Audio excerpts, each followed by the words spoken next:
सुल्तान अब्दुल हमीद दोम सल्तनत उस्मानिया के 34वें खलीफा थे, जो 1876 से 1909 तक हुक्मरान रहे। वो एक ज़हीन और दौरानदेश हुक्मरान थे, जिन्होंने सल्तनत को बैरूनी साजिशों से बचाने की हर मुमकिन कोशिश की। 19वीं सदी के अवाखिर में सिहूनी तहरीक ज़ायोनिस्ट मूवमेंट के रहनुमा थियोडोर हेर्ज़ल ने फ़लस्तीन में यहूदी रियासत के क़याम की कोशिशें शुरू कीं। इस मकसद के लिए वो सल्तनत उस्मानिया के दरबार में 12 पेशकशें लेकर आए।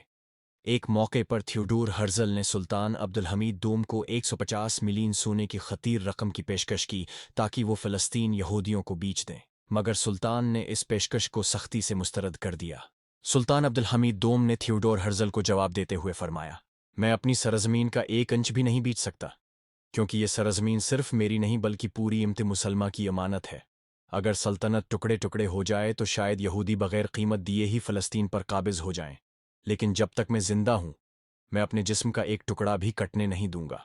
ये जवाब इस बात की निशानदही करता है कि सुल्तान अब्दुल हमीद दोम न सिर्फ एक मुदब्बिर हकमरान थे बल्कि इम्त मुसलमा की इमानत की हिफाजत के लिए किसी भी माली लालच के आगे झुकने को तैयार नहीं थे।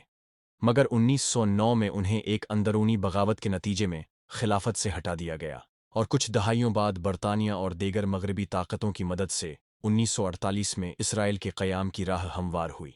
ये वाक़या आज भी फ़लस्तीन की तारीख़ में एक अहम मोड़ के तौर पर देखा जाता है, क्योंकि ये एक ऐसी मिसाल है जहां एक मुस्लिम हुक्मरान ने अपनी ताकत और अख्तियार को इम्त मुस्लिमा की अमानत समझते हुए माली फ़वाइद पर तरजीह नहीं दी।